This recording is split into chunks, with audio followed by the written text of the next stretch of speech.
In the 1960s and early 1970s, the legendary Honda SCL350 and CL72 Scramblers were some of the most popular bikes in the world. And now they're introducing a new street scrambler style machine, the all-new 2023 Honda SCL500. That's right, you guys. The Honda SCL has just hit the American market, and I'm on a brand new one that came in just a couple of days ago. I got to give a shout out to my boy Justin for letting me take this awesome bike for a ride today. I'm really excited, and I've rode it for, let's see, it's got 70 miles on it. I've probably put 50 of those miles on this thing. This bike is absolutely amazing, and it doesn't lack power anywhere. I mean, you're not gonna go drag race with it, but you never feel like you don't have enough power. This 471cc engine feels so good, man. It's so smooth. The clutch, you can literally pull the clutch in with your pinky.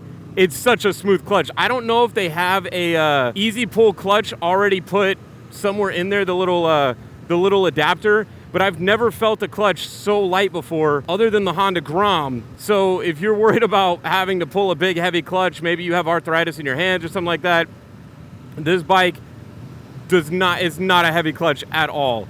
The next thing we're about to answer is, can this thing go on the highway? I don't know. I really don't know. I've not brought it on the highway, but I know a lot of people are going to be asking about that. So this is a 70-mile-an-hour road, and we're going to go on it. We're going to merge on and see how it feels and see if we can even do 70. It is a 500. It is a twin, so shouldn't be any problems, but here we go. Oh, man, look at that thing. It just pulls, and we're in fourth gear.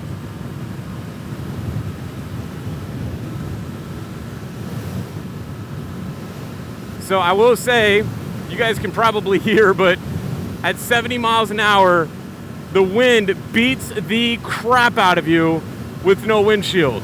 I mean, I am getting absolutely just annihilated. So if you plan to go on the highway with this, just know that it's going to be kind of uncomfortable.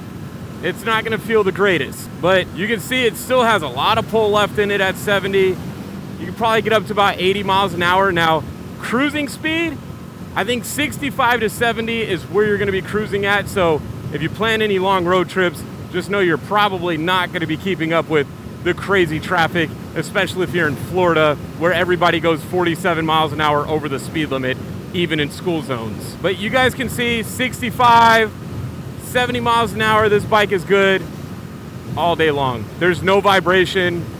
It's not revving out. It sounds perfectly fine. I've still got so much room on the throttle here, so we're not pegging it out. I hope this answers some of the questions about the highway on if it can do highway speeds. If you're doing a short sprint, I'm sure you can do 70 the entire way. It is a Honda. You could probably do 85, maxing out, hitting the rev limiter the entire way, but yeah. So there we go. We can officially go on the highway. I think it can hit 80.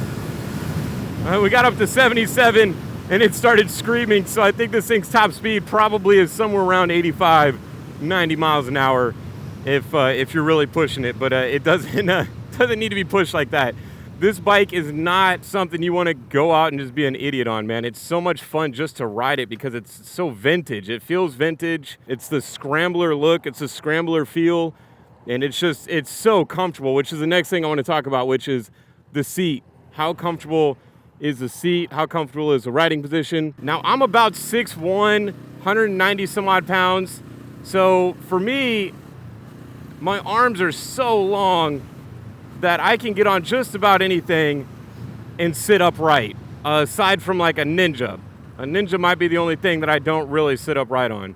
So this thing sits really comfortable for me. Now, the owner of this is a little bit shorter than me, and he sits perfectly fine. So if you're in that 5 foot, I would say, because my wife even rode it and she said it was comfortable, so 5'5" to 6 foot plus range, you're gonna feel good. And you can see my knees are not even remotely coming up, so you could probably be 6'5" and still enjoy this thing a lot. As far as the seat goes, it still needs broken in. You can feel it's a little stiff, but give it a few months and this thing will be super, super smooth. You can see how comfy it looks. The tires we got, I would say like a 75-25. I don't even know if that's a thing, but it's more tread than it is knobby. So let's take some corners here. Yeah, man, it handles so good. The bars do come up quite a bit. You can see they're actually quite an aggressive bend upwards, and they do kind of tilt, but it's not uncomfy. You've still got your counter steering. It still feels really, really nimble. Honestly, for a 400 plus pound bike, it feels like a dirt bike, man. It feels like a street bike. It's crazy, and I think it's that scrambler feel where you're more leaned over towards the bars than you are. Oh man, look at that. This thing can just handle, dude, all day long. It just grabs the road.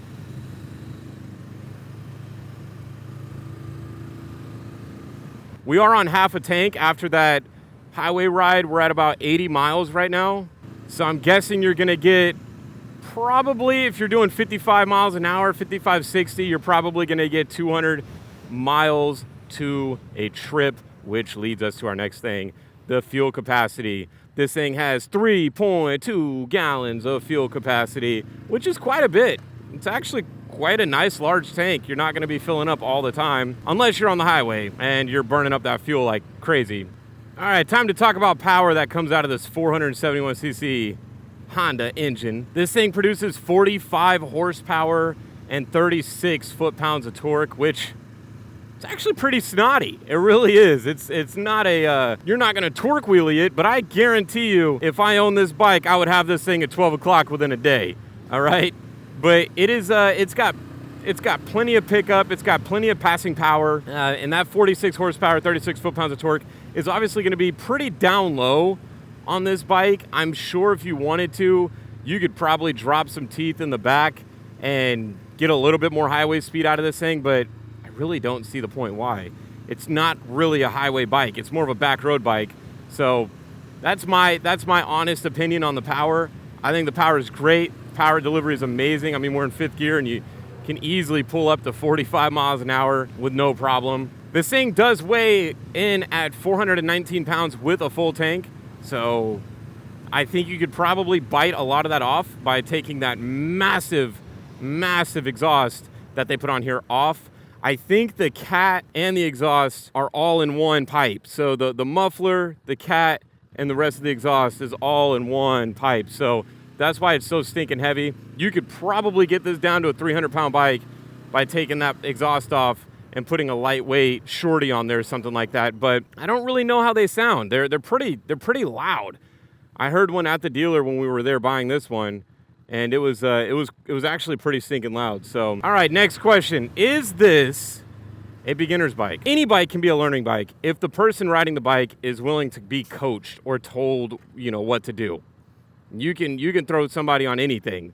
But yes, I think this is a great beginner bike because you're not gonna accidentally dump the clutch on this, burn the tire out, and flip over. And anyways, the clutch is so easy to use on this that I don't think it's very intimidating at all for anybody to jump on this and ride it, just at how smooth it is. Honda just knocked the ball out of the park with how smooth this bike is, man. It's honestly, it feels like you're riding in a really, really, really expensive car. And if you've ever rode an expensive car and you touch the steering wheel, it feels great. And you press the brakes and they feel amazing. And you know, all the air conditioning and buttons feel just top notch. That's what this feels like. The fit and finish of this feels just amazing. It's nothing short of absolutely amazing. For the display, you don't really get much. You get your fuel, you get a gear, and you get a speedometer. That's it. You don't even get a tachometer. And for me, the bikes I ride, I love it. I don't need all the crazy displays, man. I'm perfectly fine without any of it. So I think this is a really cool display. I love the naked look. I love how they have the wires tucked. It looks really good. And the front headlight actually looks really nice. Now let's move on to the blinkers and stuff. It's all LED. Everything is LED. So the chances of you changing one of these unless you drop it, is gonna be very, very, very low chance you ever have to change any of these bulbs or LEDs. I guess you can't call them bulbs because they're LEDs. The suspension feels really good on the road. I don't really feel too many potholes. It's not stiff. I know the bike is still new, so it's still gonna break in a little bit, but it feels really good. The forks are covered up, so I think that's a really cool look on a bike like this. Now let's talk about the color. An orange Honda, bro? What? Yeah, so this thing is definitely a bright orange, and you can see the flake in the paint is really nice. I think the color is really cool, but I got to agree with my friend that this bike all black, or just a quieter color, if you will, would make it 100 times better looking. I don't know, maybe that's just me, but this orange is very, very, very nice. And I think he did a really good, I mean, it was the only one you could buy. I guess they have an orange one, a yellow one, and a green one. And this was this was the only one they had, and they said it came off the truck 2 days ago, and you really can't find them anywhere. You can't even really find reviews on these things anywhere. So let's see if we can get some get up here.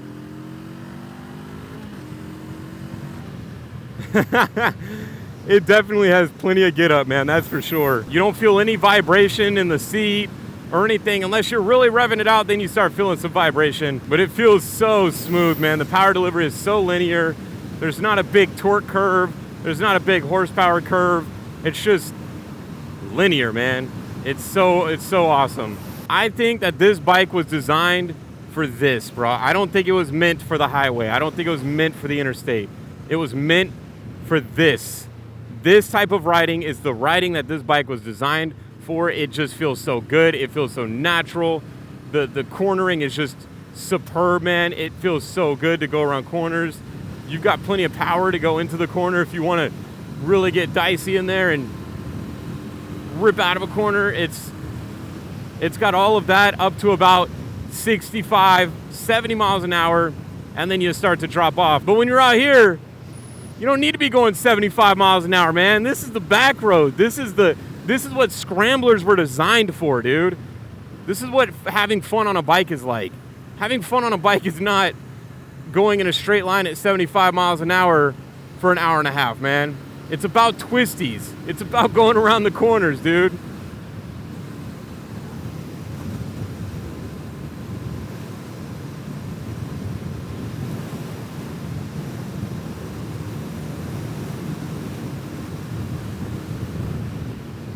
All right, so my honest review on this bike, the SCL500 Scrambler, it's great. It's a great bike. Honda knocked it out of the park, in my opinion. I'm able to smile, have fun, laugh on a bike all day long. I would take this thing anywhere, on any road trip, anywhere. You know, we're limited to about 65, 70 miles an hour, so you just got to plan your trip a little bit differently. But all in all, I think this is probably one of the nicest, most well-built, put-together bikes I've ever rode. It's a great bike. So that's it for this review. Thank you guys for watching. I really do appreciate it. And if you guys want me to review something else, or you have a bike that you want me to review, let me know, and I'll do it. So have a great day, and I will see you guys in the next one.